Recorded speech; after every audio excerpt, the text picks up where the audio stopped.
let's get this party started in here. Yes. I was going to give you a Black Eyed Peas fact, but I'm just not going to do it. Never mind.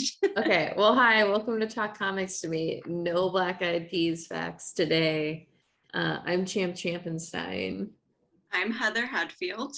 And we're here from far away but apart. And if you can't see that, then sorry, we're not in the same room, and that's unfortunate for everybody involved. For everyone right now. But you know what? It's been a long day. So yeah. Plus Heather gets to celebrate her anniversary on Sunday. So it's worth it. Yeah. The things we do for love. Oh, God. Okay. All right. I'm going to go. You can go. Go ahead. Yeah. Okay. I'm going to start talking about my comics. Okay. This is Knights of X, or is it Knights of 10? I hate this. Knights of X. This is issue number 3. The Excalibur crew is in the other world, and they're trying to save. Fuck! I just had his name. I just remembered it, and now I can't. Jim. It's Jim. Yes. I just wish it's kind of a nickname. Anyway, they're trying to save Jim because he's about to be executed in front of the people of the other world. And so they have to save him because their whole thing of staying in the other world is saving the mutants, because the mutants are being killed off. People die in this. I think this is probably my favorite issue so far. Like, I've liked this whole series. It's only 3 issues in, but I have liked it. And I just thought this issue was very good because in the very first one, Betsy tells them as they're getting the group together, like, if you die in the other world, there's a chance that you may not be able to come back, or if you do come back, you won't come back the same. So it's your decision if you come with. These are the things that you need to know before you do this. Mm-hmm. And everyone goes anyway because they want to help save the mutants, because that's what they're doing. And someone ends up dying.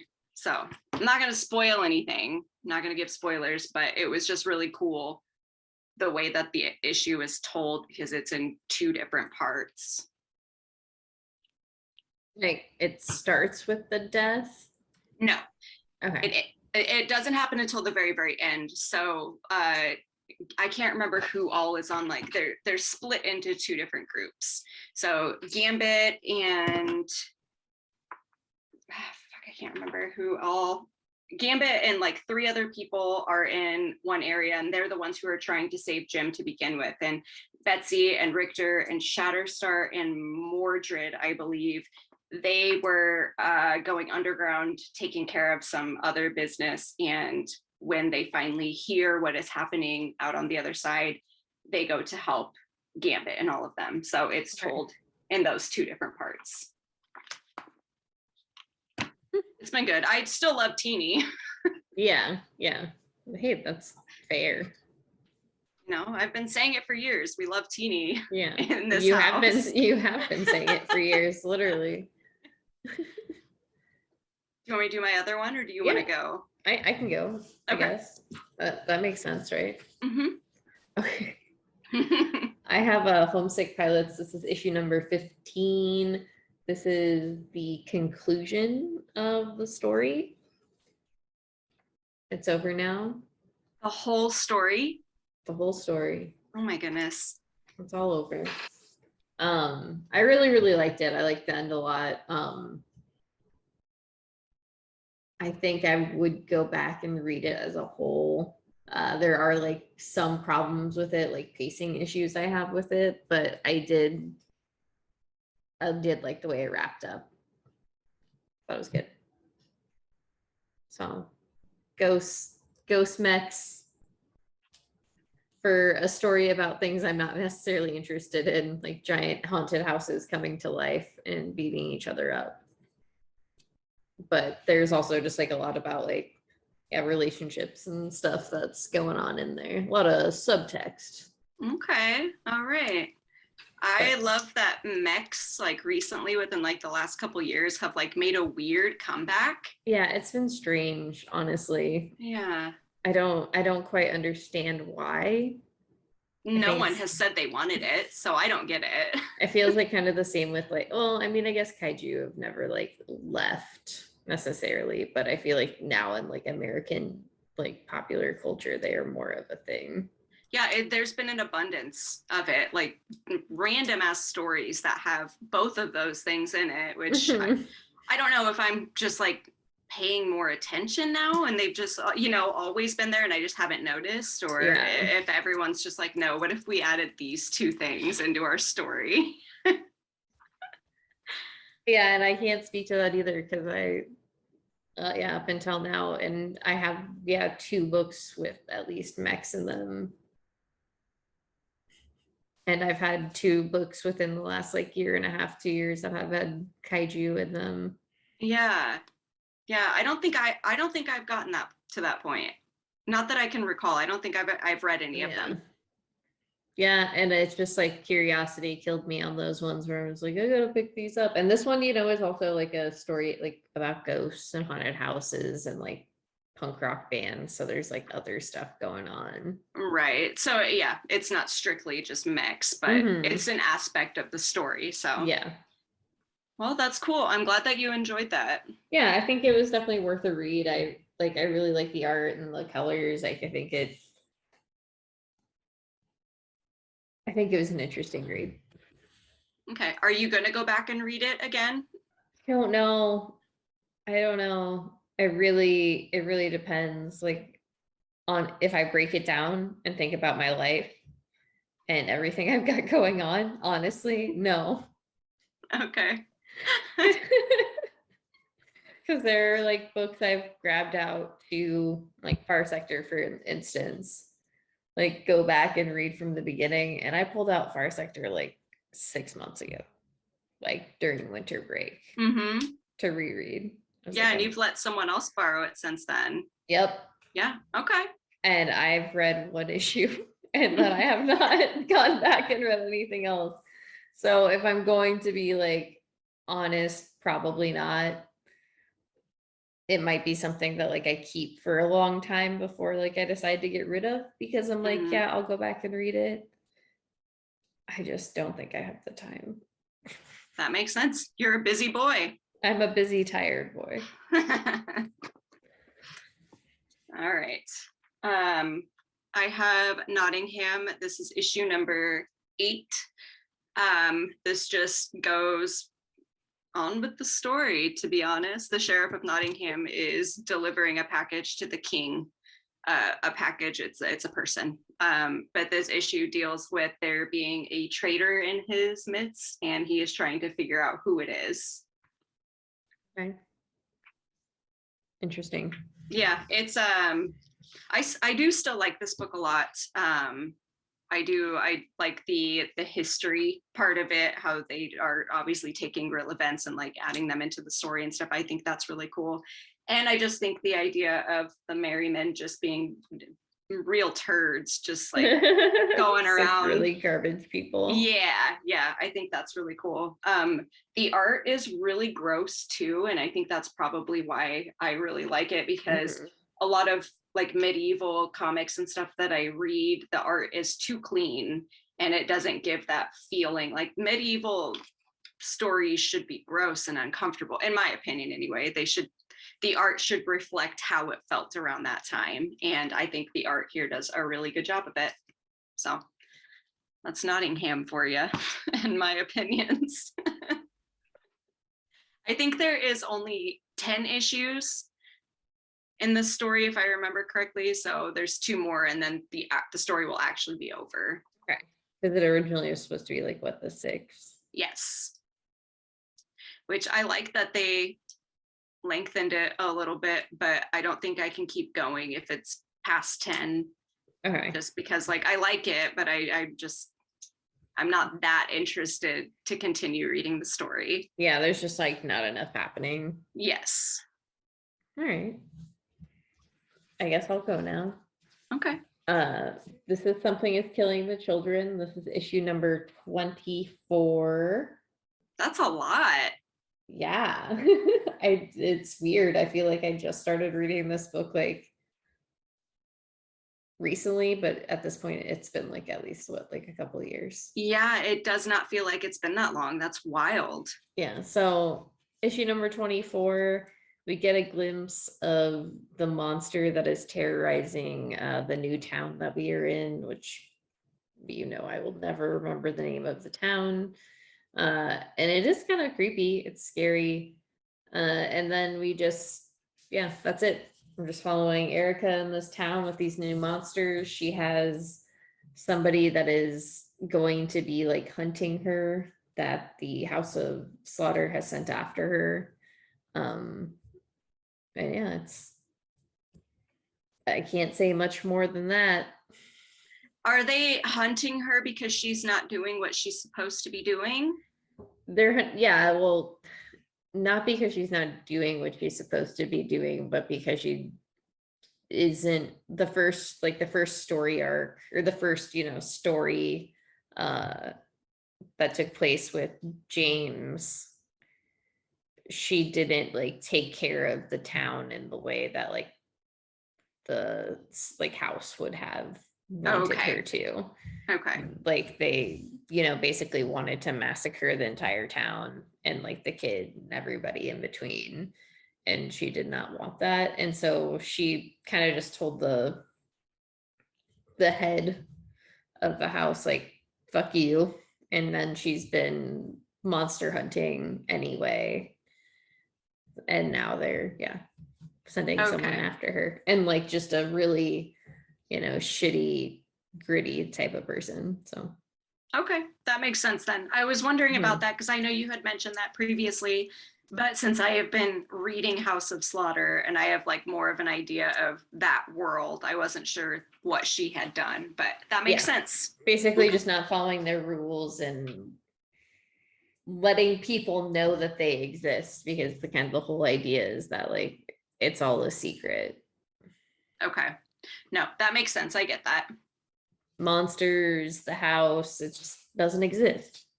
I would send someone to do my dirty work too, if it didn't happen the way that I wanted it to. So I suppose. Okay, so we only find them when they're dead. This is issue number 11. This is back from a little bit of a hiatus. And I did not read this issue, but Heather did. So I'm going to explain what it's about without spoiling anything that happens in it. So basically the group, the people, are using an AI to figure out what happened to Moloch, like how he turned into a god.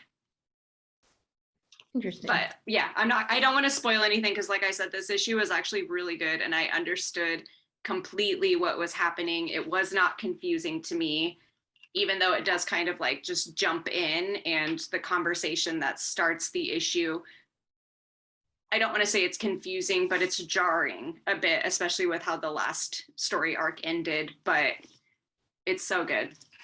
Okay. It's very good. I was very excited that I actually knew what was going on. I mean, sometimes in this book it is like nice when you get, because like it's just so like we've said every time, it's just like so heady sometimes. Yeah, and there are a lot of new characters introduced, and surprisingly that didn't make it confusing at all. And I think it was just because of the conversation that is going on throughout the issue. It all made sense. So, all right. I'm excited for you to read it and tell me what you think. Okay. I promise I will get to it. Okay. Okay, so next we have Silver Coin. This is also issue number 11. Yes. And this is also back from a little bit of a break, and just a horror anthology with art by Michael Walsh and stories by different creators. This one is by James Tynion. And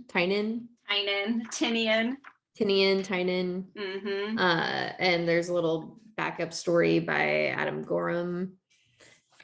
And I really liked this a lot. This was a lot of fun, like in a very grotesque sort of way. It really reminded me of like a Stephen King story, honestly. Yeah, no, that's a good way to put it. It's basically the coin finds its way into a diner. Yeah, it felt like a really like a B movie. Yeah, A B 100%. horror. Yeah, it was Yes. fantastic. I loved it. That's why I kind of just I said like Stephen King, it kind of like just the way the like flow of the story ended. It's just like one of his like very short like stories. Mm-hmm.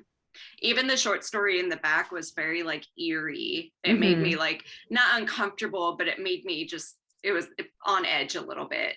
Yeah, it was it continues to be really, really good. I 100% say you should pick it up, especially if you like horror. I think if you like horror and you're not reading that book, you're kind of missing out. Honestly. Yeah, the anthology part of it is so good too. Like all the different writers, they're all so good. All the writers are so good. Yeah, and I was talking to Julian about this earlier today. It's just like none of the stories are bad. Like there are stories that like I don't necessarily like as much and are not as strong, but there's nothing that like I don't put down an issue and I'm just like, ugh, why? Right. Like it's just like, oh, that was still really great. I still really enjoyed it. Like, but this wasn't as good as like this issue. Right. No, they all have that really like campy feel to them, which I think makes the perfect horror anthology. Yeah, it's such a good book. Beautiful. Okay, so next we have Newburn. This is issue number 8. This is the end of the story arc. This is by our best friend Chip and Jacob Phillips. Jacob Phillips is not necessarily our best friend, but we could be best friends. We could be. Yeah. I'm gonna write him. That's a Patreon. That's up to you. I'll write your Patreon. I was hoping it had emails or I'll get a hold of him. I'll find him somehow. But this I'm not going to talk a lot about this because Heather has not had a chance to catch up. But this issue was so fucking good. Damn it. This issue, that's why I was like hoping you had read it. It was so good. I do have to say, like, I've kind of been back and forth on this book, not because it's like poorly written, but just because I don't know. And this issue just like did like grab its hooks into me and was like, all right, baby, let's go for this ride. Like, hell this yeah. is what you're here for. Yeah, no, exactly. It was pretty wild. So I'm so excited for you to read this issue. All right. Now we both have books that we need to read. Yeah. I mean, I think I need you to read this more than you need me to read We Only Find Them When They're Dead. Probably, but also I do just want you to really read that. All right, we can move on now. Okay, yes, we're talking about comics. This is I Hate This Place or Fuck This Place, however you want to go about it. This is issue number 2. This is a horror book that throws all of the horror things you can think about into one little book. Yeah, it's the couple that move into the haunted. It's not the house, it's the land. I say a haunted land. Yeah, the haunted land. They are trying to figure out exactly what is going on, so they go to a medium, I guess, and shit goes awry. The little story in the back, the author's note or whatever, recommended reading for sure. It's fantastic. They recommend a bunch of haunted house films and all of them are really good. So I would say it talks a lot about the horror, the way that it feels in the issue, and gives similar stories and ideas and stuff like that. So I would recommend reading that as well after this, because it really just goes with this energy. I don't know what I'm trying to say. I get what you're saying.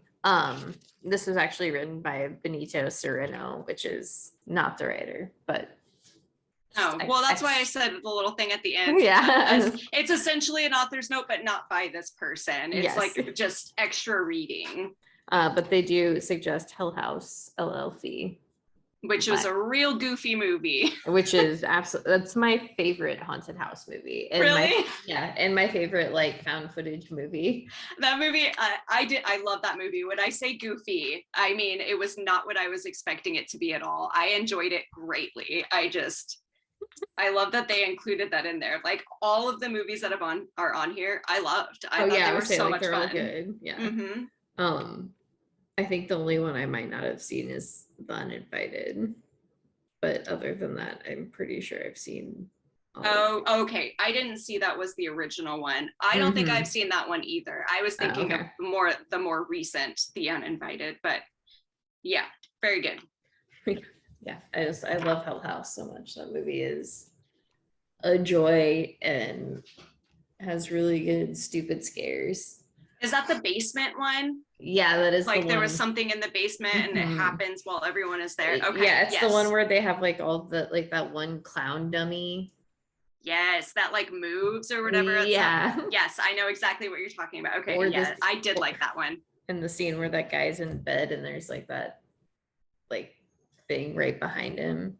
Yes. It's a weird movie. I don't know why that movie ever like creeped me out, but there's something about it that just like I watch it.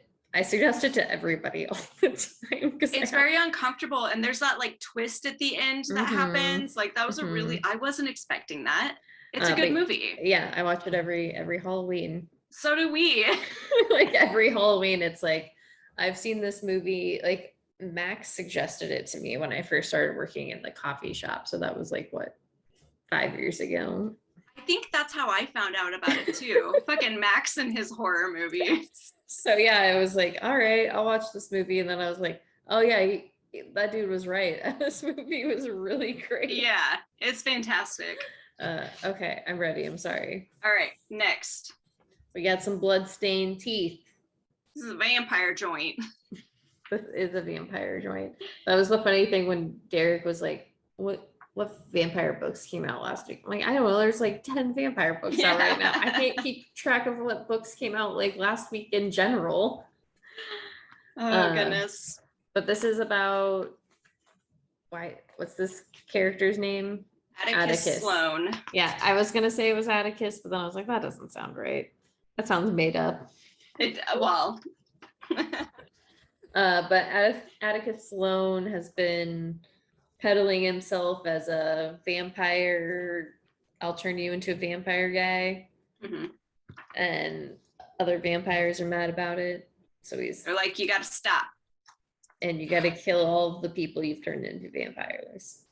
So that's what the story's about. He's going around and killing his children. Yeah. This book's a lot of fun. Yeah, I love the art for it. I know that we've talked about that before, but it's so like, it reminds me of like 70s like Technicolor horror movies. Yeah, I would say like the colors really sell it, the art really sells it. That might legitimately be my favorite part of the book itself. Like the story is enjoyable and I'm having fun, but I'm also just like, I kind of like just looking at it. Yeah, it looks so good. It does make the story like 10 times better with that kind of art, because I don't know if any other art would do the story justice, because the character in the story is just, he's kind of weird. Yeah, like he's a very weird dude, and he talks to himself like not saying that's weird, I do that all the time, but you know what I mean, like it's strange, it's peculiar, if you will. Yes, I will. It fits the story very well. So that team, a good job. They're doing a good job. And I noticed that B cover is Tradmore. Yeah, this B cover is Tradmore, which you love Tradmore. I love Tradmore. Yeah, I love Tradmore so much. Very good. All right. Moving on, we have Nook. This is issue number 1. This is about a family during World War II that moved to France. Yeah, they moved out of Germany. They're going into hiding because the dad doesn't believe in the Nazi party. So he's trying to get the family away, and the house ends up being just a little haunted. Yeah. I particularly did not like this book at all. No, I'm curious to see like what they're gonna do with it, because Mhm. I the feel ending like of it was so sudden and not shocking. I don't know. yeah, I don't know. the ending was not shocking. It was also just like, why? I think that was like, why are you doing this? It felt very like grudge or ringish in like Yeah, the way the monster was, and even the way like the story is kind of told. right. Um, without like, having to watch something. But yeah. It wasn't very interesting, is the Yeah. thing. Like, I mean, I'm not gonna lie to you. I got this book. I don't remember what it was about. I like the name Nook because in Lost season 3 on the DVD, when you watch the bloopers, there's one scene when the guy who plays Syed, I don't know why this always made me laugh. He says, not every nook and cranny when he's going to search for something, and he does it in an accent that is not his. It made me laugh really hard. So whenever I see the word nook, that's what it reminds me of. So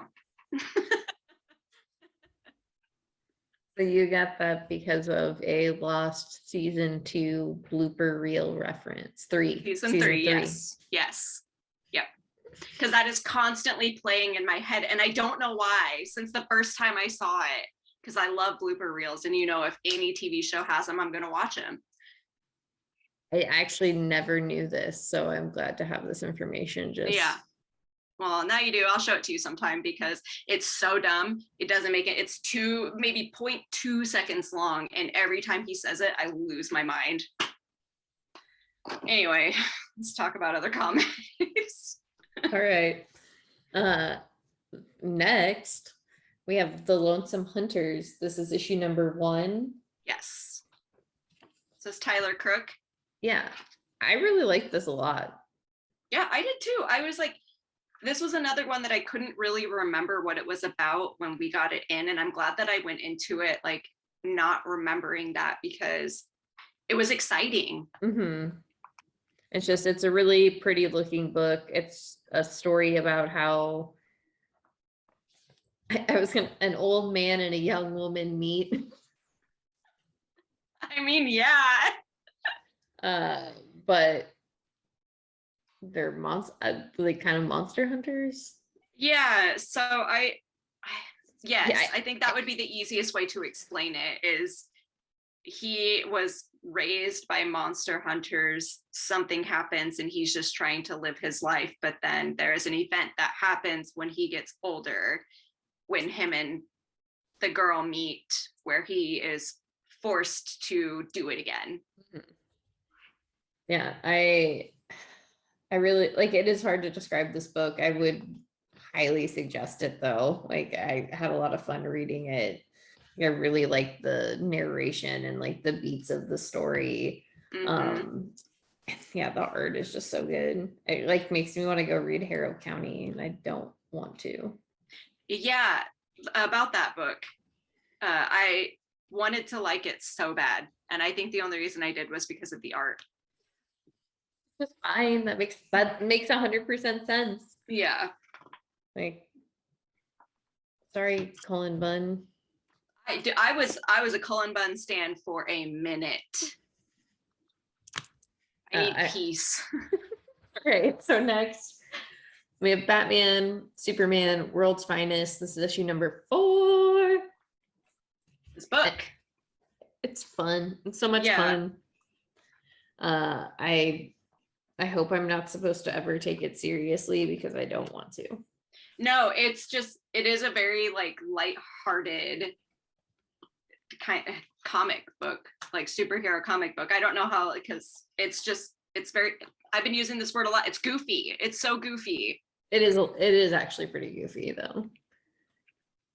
But like there are serious like beats and tones to it, but just because like we're kind of at that like high point of the story where there's like big fights and stuff going on. Right. Basically, Batman and Superman are trying to take down a demon who keeps possessing superheroes, people that they know, to take them down. And it's getting a little more difficult to do that. And Supergirl and Robin are in the past, communicating with the people who had imprisoned the demon before to figure out how they did it so they can do it again. There's a new character introduced in this, but like not really. Yeah, it's real goofy. When I opened to that page, I was like, are you kidding me?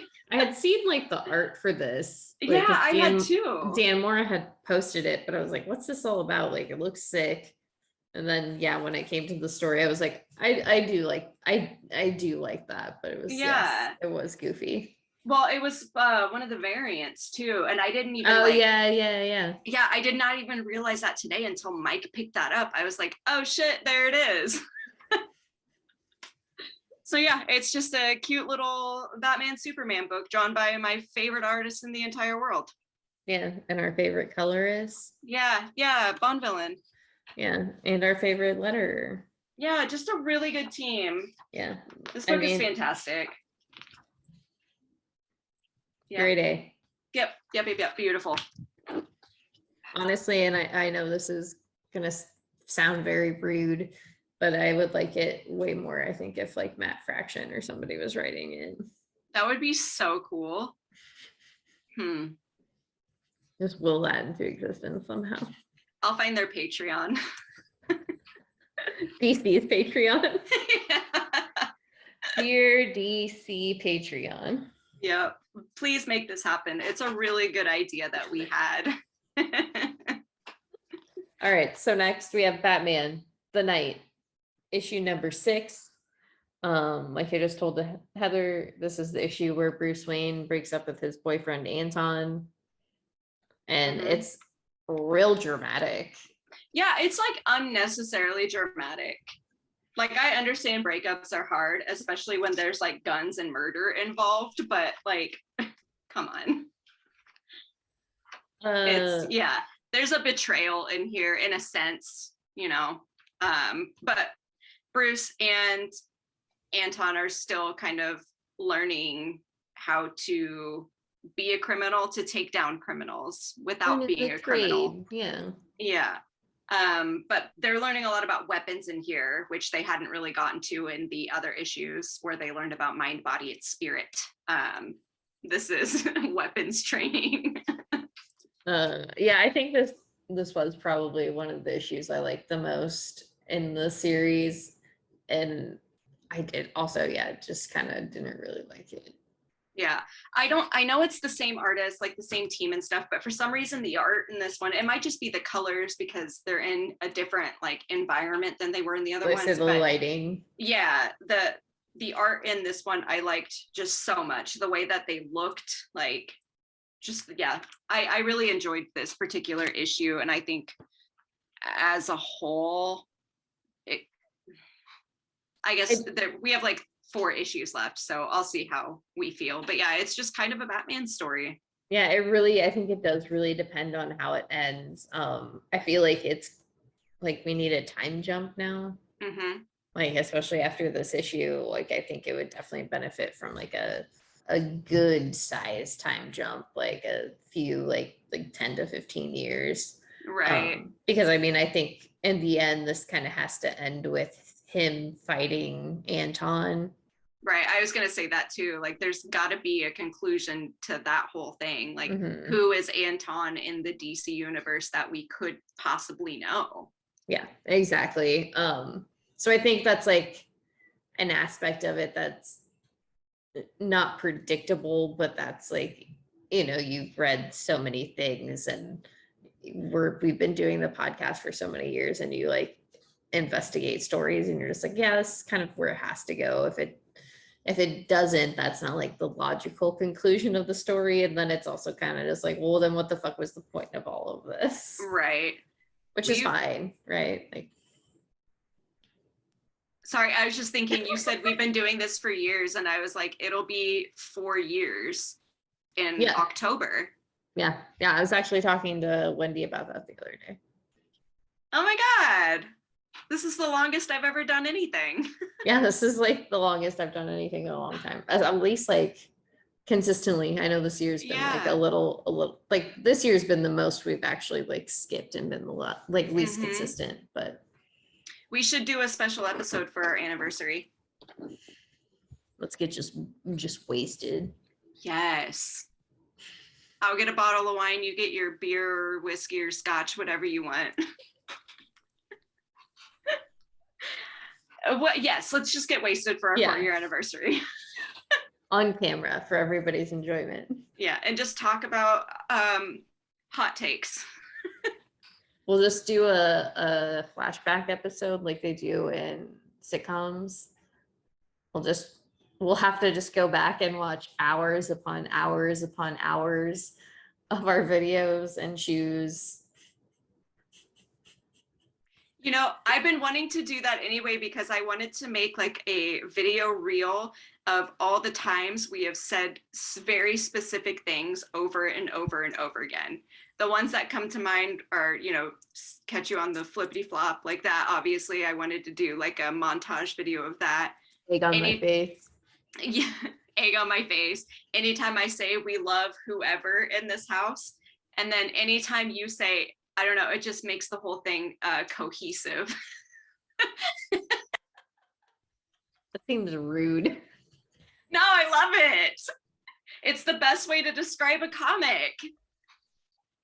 I just think it would be very funny because I never realized until recently, like it was a couple of weeks ago, I had said something and then it made me think about like, how often have I said that?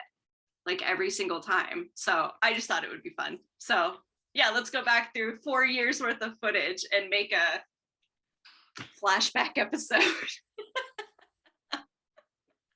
All right, we're gonna go on with comic books now. Yes.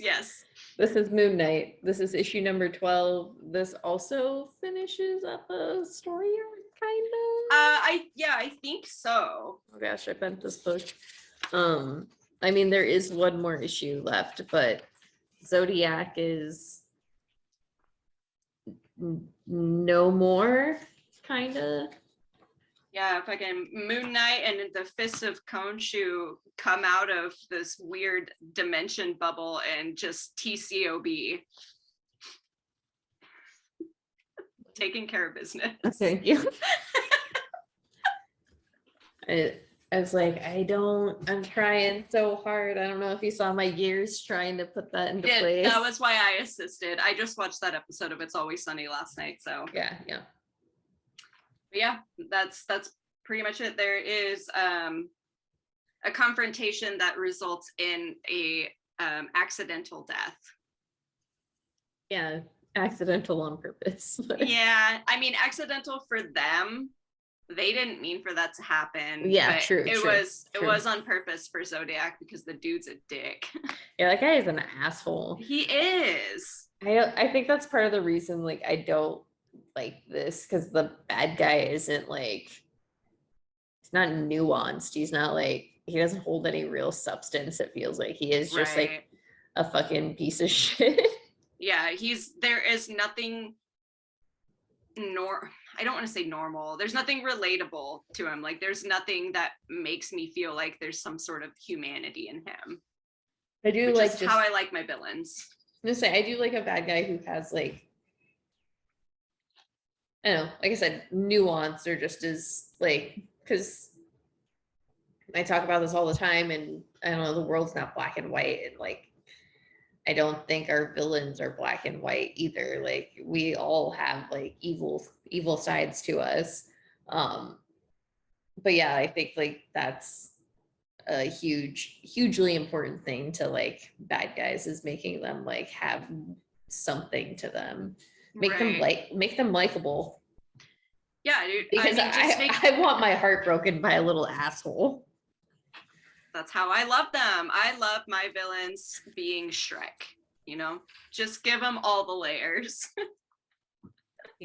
Okay. I don't know what you expected from me. Talking about villains.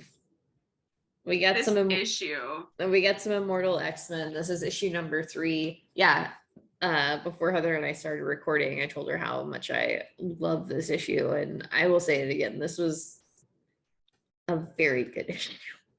I think out of all, since Apocalypse has been gone, I think this is probably the best X issue that I've read.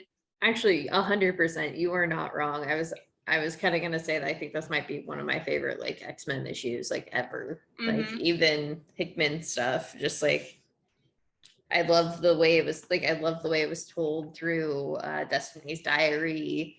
I loved everything that she was saying and the like connections it's trying to do with other things that are going to be happening.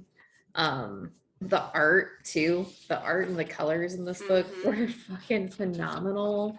Yeah, there's so many, forgive me for saying it again, there's just so many layers to this story and to Destiny, and then like, you know, Destiny's relationship with Raven, and it's just, you get a little bit of all of it in this, and I just it was beautiful. It was just a really well done issue. Yeah, I think, and beautiful is a really well, like I was gonna say, it's like very pretty, like the way it looks and the way like the narration is. It's very loving, and I don't know. I think this, besides like Eternals, is my first like Kieran superhero book. Okay. I love Kieran. Obviously, I say that all the time. I absolutely love his writing. I think he's just fantastic, and I think this is a testament to how good he writes characters. Yeah, and yeah, I know, because I've read so much other of like his works, like indie works, but never something superhero related. So this has been a very interesting foray, and especially like with the content that's being told, I really highly suggest it. I could understand why people would not like it if they want to read an X-Men book, because I think, you know, some people just want like main title X-Men stuff. Right. And this is a little bit like deeper and grittier and has a lot of like things going on. Yeah, I was gonna say, you have to read a lot, or at least understand a lot of what is going on in order to read and enjoy this. But I do feel like if you have the time, if you have the resources, then reading up to this point, it is worth it. Like, of all the bad X stuff that we've been sifting through, not bad necessarily, but like not as good, the stuff that we've been sifting through since we got back into reading X-Men, like I feel like this makes it all worth it. It makes me feel like I'm reading the right X books. And I like this, like I don't really know Destiny as a character, and having like her as such a forefront like throughout, even, you know, House and Powers, and not getting to really know her, like I feel like this has done like a really good like done her a lot of justice, I suppose, and giving me like her backstory and like who she is. Right, because just like you were saying, you know, like characters need to be nuanced. Like when you're introduced to her, you're not given all the different sides of it. You're just like, hey, here's this person, like she wants to kill Moira, who wants to make paradise, and it's like, well, I guess there's more to it than that. Yeah, there's so much more to it. I like that, you know, it is mentioned in here about how they don't trust Eric and Charles, and I think that is a good point, and it's something that we have mentioned several times before.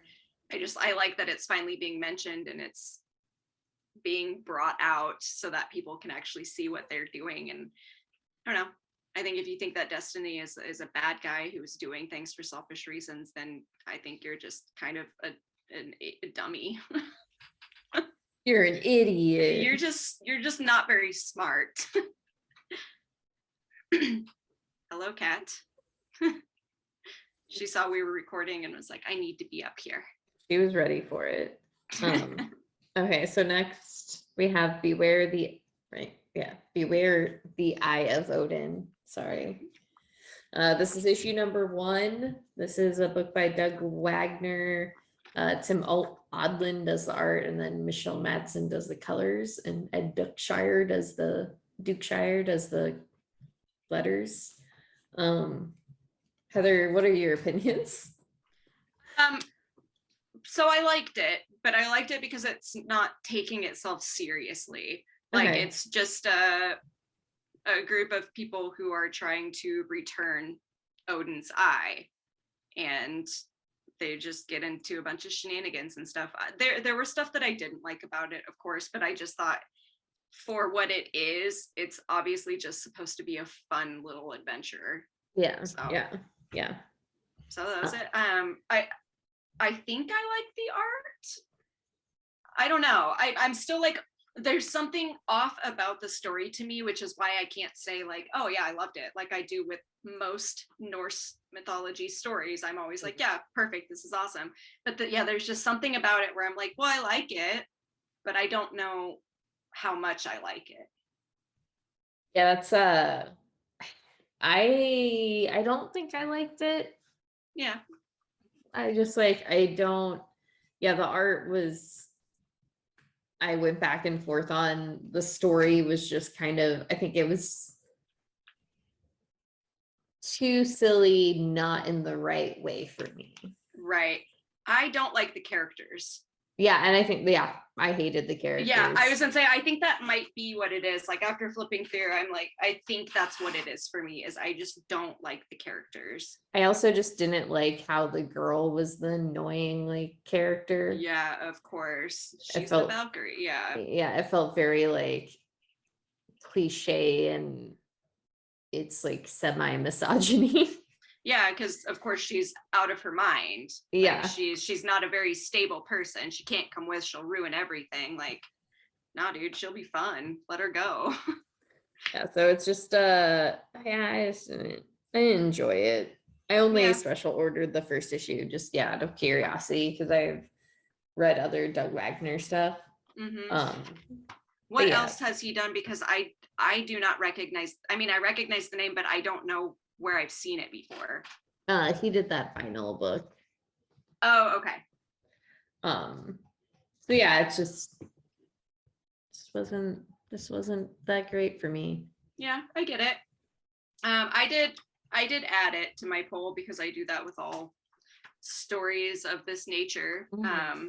So I am going to read it, but hopefully like it'll build better, because again, I don't like the characters, and if you're reading a very character driven story, then it's pointless. And this one was like, yeah, that's the whole point. Yeah. Yep. Okay. Ready? Last one. This is Deadly Class. This is issue number 53. We're getting there. We're almost done. We are getting there. I liked this issue, but it was also kind of random. Kind of what? Kind of random. Yeah. Okay. I'm glad you said that, because I was like, they obviously did that time jump. There is, they have lives now, and like there's a character that's reintroduced that like I knew it was him, but at the same time I was like, I forgot what happened to that dude. And it did seem to be like a little chaotic, like kind of all over the place. Yeah, I was just like, I don't mind the time jumps, because the time jumps have like seemed cohesive with like what the story is doing. This issue, I'm really hoping the next issue might bring it together, because it made no sense. Like the side part of it made no sense. Like the part with Helmet was chaotic. Like it was just like, why is this here? Because I'm watching this story with Marcus, and I know it has to do probably with like Shabnam, and that's probably who is after Marcus in the long run when he's older. But yeah, it was like, I don't need what is happening?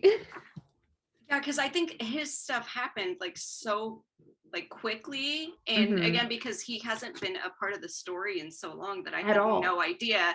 Not I completely not the since cult. the cult. Yeah. Yeah. And so I honestly couldn't remember what happened. So I thought he died. Like when everyone got murdered inside that house, when the cult was there because of him.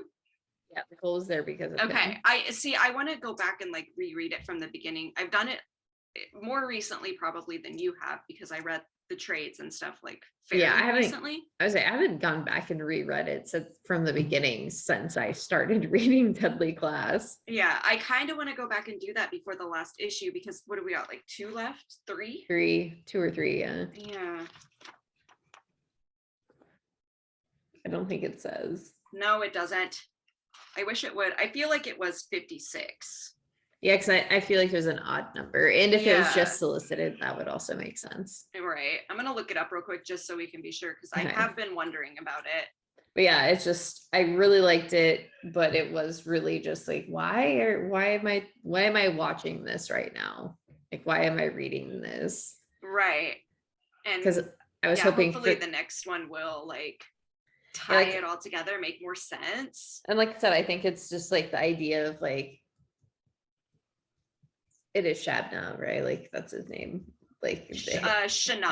Shabnam. Shanab, I believe. But Shabnam. Shabnam. Shabnam. Yeah. But I think it is like the whole idea of like maybe in the end he is like, yeah, coming after Marcus, but it's just like I don't necessarily need to see the assassination attempt. And yeah, the way that it happened also felt like it should hold more weight than it did. It held weight, but it was also just like, okay. 56, yes. 56, okay. It is the series finale. Yeah, I enjoyed it, but just it's I am not confused, but just what? Yeah, it confused in the way that like, why did that just happen? Like the story itself makes sense, completely understandable. We know what happens. It's very clear, but just confusing because the timeline of the story, I guess, just doesn't make sense in this issue. Yeah, and it's like, yeah, the stuff with, like I said, the stuff with Marcus, just fine. I get it. I loved when he went to his book signing. I thought that was really funny. Yeah, that seems real. Yeah, who would read his book? I mean, I would, clearly, because we're reading the story that he has basically just narrated excerpts from his journal. I most definitely wouldn't. Just if I, I probably would, but without realizing it. I don't know. I'm excited for that. I know we've said this like every issue for like the last several issues, but excited for that. I want to see what happens. I can't wait for Saya to come back. I said Saya. I can't wait for Saya to come back. I want to know what her role in the ending is going to be. Yeah, because I mean, she has to be part of it. She has to. There's no way she's not going to be in the last like 3 issues. There's no way, especially with the way that Marcus left her. Mm-mm. Yeah, well, and I also like she's such a main. She's like she is the other main character. Mm-hmm. Like Marcus is sure the main character, but like Saya is like the other lead of the story. Because it's not Maria. I don't believe that for a second. No, I know Rick Remender has been trying with that. No way. I understand like Maria's character and like everything that's been explored with her, but I have kind of hated it. I don't care for it, is my thing. I don't care for it, especially if you're gonna give us Saya. Like, yeah, I don't need this other one. No. Maybe they are a better fit. I don't know. I don't care either way, but give me Saya back. I have my opinions, and what my opinion is correct. Don't worry about it. Yeah. I mean, you know me. I have very strong opinions. Okay, that's all we've got. I know Heather's got food now, so we're gonna let you go, and you go enjoy your week. Yes, have a good week. Even your year. Damn, that was good. You did it this time. Yeah. So go support your local comic book shop, your local libraries. Take care of your friends. Take care of each other. Do good things. Be good. What you got, Heather? Anything good? Don't forget to go to the dentist. Take care of yourself first of all. Go to the dentist, go to the doctor. I know that shit, especially if you don't have health insurance, is not cheap, but you only have one body to live in, so take care of it. I was just reminded Thanks. I need to go to the dentist. So We love you, and then we'll see you on the flip flop, whatever the fuck it is. flap flop.